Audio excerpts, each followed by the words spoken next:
5.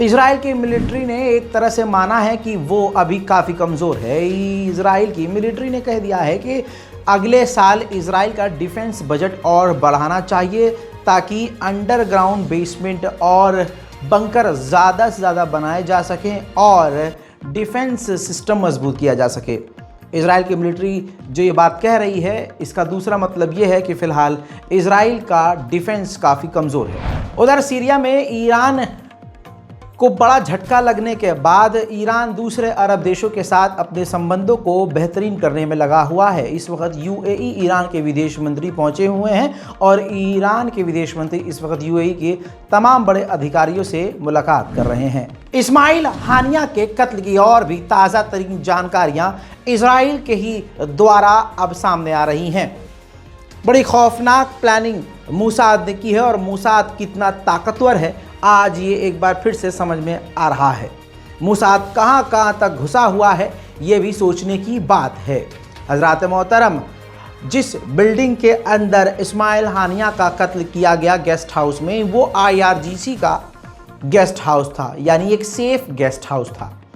Israel पहले इस्माइल हानिया को Russia के अंदर मारना चाहता था, लेकिन रशिया के अंदर उसने प्लान कैंसिल कर दिया, सिर्फ इस वजह से कि रशिया का गुस्सा इजराइल नहीं झेल पाता।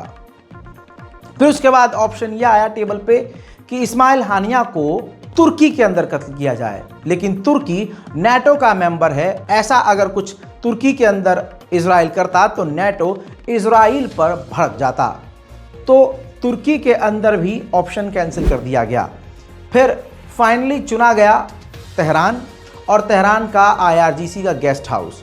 पहले मूसाद ने यह कंफर्म किया कि क्या सच में इस्माइल हानिया इसी गेस्ट हाउस में और इसी रूम में रुकेंगे।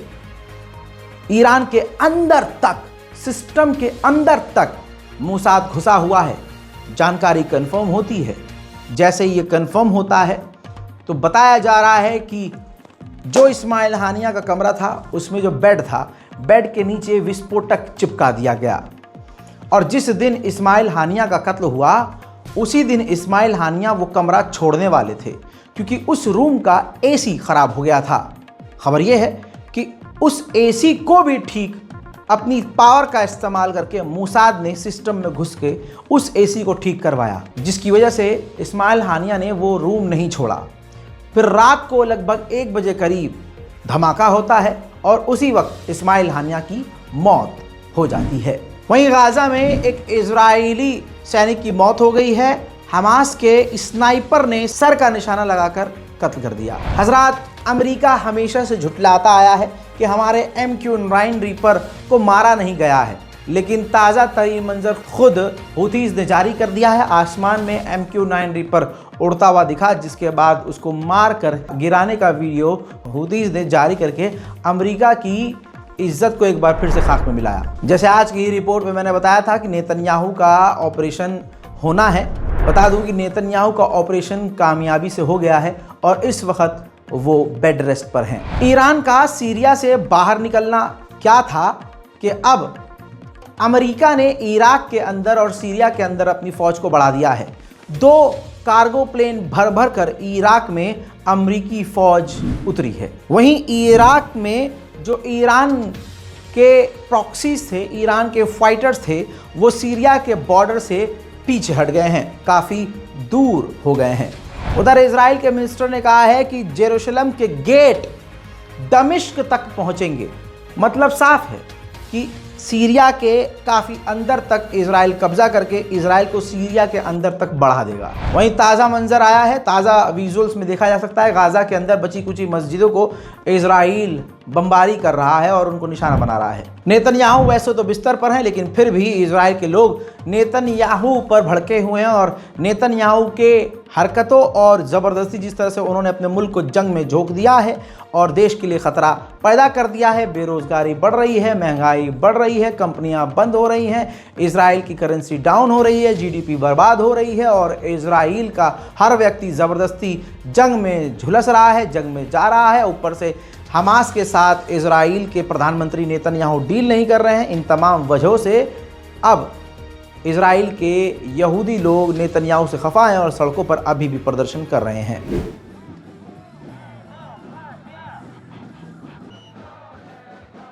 And we want to President-elect Trump to know that the vast majority of Israelis want an end to the war and bringing back the hostages in a comprehensive release deal.